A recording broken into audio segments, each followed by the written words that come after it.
High, how is जोश?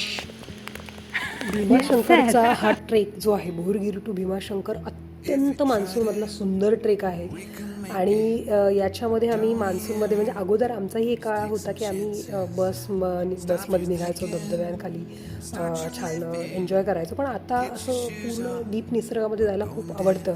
तर असाच हा म्हणजे तुम्हाला अगदी सुरुवातीच्या लेवलचं जर ट्रेकिंग करायचं असेल, तुम्हाला सिम्प्लिफाईड म्हणजे जस्ट वॉक करायची तुम्हाला थोडी सवय असेल, तर हा खूप सुंदर ट्रेक आहे. फक्त 8 ते 10 किलोमीटरची नेचर ट्रेल आहे ही, ज्याच्यामध्ये तुम्ही एक फ्लॅट लँडमध्ये जाता, याच्यानंतर एक तुम्ही डीप जंगलमध्ये जाता, तुम्हाला खूप सारे वॉटर स्ट्रीम दिसतात. तर अत्यंत सुंदर आहे ही. भोरगिरी नावाच्या गावापासून म्हणजे आपण जेव्हा मनसरमधून आतमध्ये वळतो आणि भीमाशंकर टुवर्ड्स रोडला लागतो, तर साधारणतः एक 8-10 किलोमीटर भीमाशंकरच्या अगोदर भोरगिरी नावाच्या गावामधून ही ट्रेल चालू होते. आणि खूप सुंदर ट्रेल आहे. पूर्ण वाटेवर आपल्याला असं छानसं एकदम ऑब्व्हियसली तुम्हाला दिसेल तर पायवाट आहे जंगलातून जाणारी. आणि खूप मान्सूनमध्ये इतकं सुंदर असतं याच्यामध्ये, निसर्गाचं एकदम सुंदर स्वरूप पाहायला मिळतं आपल्याला. सगळीकडे पूर्णतः ग्रीन आणि जणू काही आभाळ जे आहे ते भेटायला आलेलं आहे जमिनीला, असं वाटतं. छान जंगलामधलं आहे. बऱ्याच ठिकाणी तुम्हाला थोडंसं अवघे धरू सुपंत एकमेकांना साह्य करून, अवघे धरू सुपंतास एकमेकांना मदत करून पुढे जावं लागतं. असे छानसे वाहत जाणाऱ्या स्ट्रीम्स तुम्हाला दिसतात, जंगल दिसतं. असं शेकरू कधी दिसलं नशिबाने तर तेही दिसतं. आणि असं असं करत तुम्ही तुमचं जेव्हा ट्रेल जो आहे तो एंडला जेव्हा येतो, तिथे तुम्हाला गुप्त भीमाशंकरचं पण दर्शन होतं. आता आम्हाला अनफॉर्च्युनेटली त्यावेळी झालं नाही, कारण झालं असं होतं की खूप जास्त पाऊस पडला होता, त्यामुळे तिथे खूप मोठी स्ट्रीम होती ती. त्यामुळे आम्ही तिथे उतरून गेलो नाही, कारण ते फार रिस्की होतं. फक्त इथे एंडलाच एक वाईट असं वाटतं की लोकांनी जे आहे ना ते खूप जास्त प्रमाणात इथे घाण करून ठेवलेली आहे एंडच्या 5-10 मिनिटामध्ये. कारण सेम आहे, फुलं वाहा, पाणी वाहा, नदीला आपल्या इथे ते वस्त्र वाहा, त्याच्यामुळे खूप घाण आहे तिथे.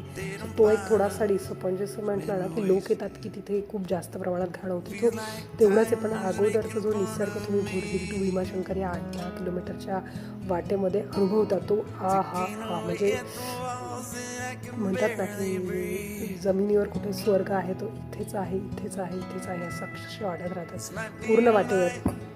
तर अनुभव घ्यायचा असेल तर नक्की, म्हणजे आता आम्ही अर्थात नेहमी जसं मी म्हणते की आम्ही कुठल्या तरी एक्सपर्ट ग्रुपबरोबर जाता, उगाच वेडं धाडस करायला जाऊ नका सगळं सोपं आहे म्हणून. कारण माझ्या तरी मते जेवढा सह्याद्री आपला जितका सुंदर आहे, तेवढाच तो धोकादायक आहे. काहीही गोष्टी कधीही घडू शकतात.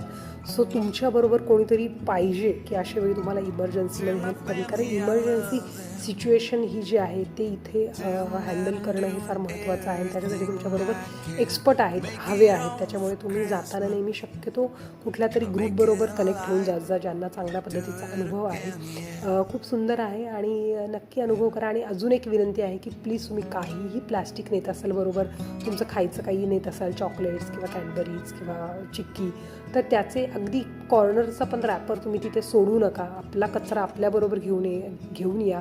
निसर्ग खूप सुंदर आहे, त्याला जतन करणं हीच खरी त्याची सेवा आहे, हीच परमेश्वराची सेवा आहे.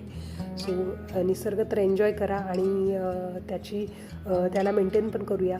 Yes, thank you so much. Video आवडला असेल तर नक्की लाईक करा, शेअर करा आणि चॅनल सबस्क्राईब करा.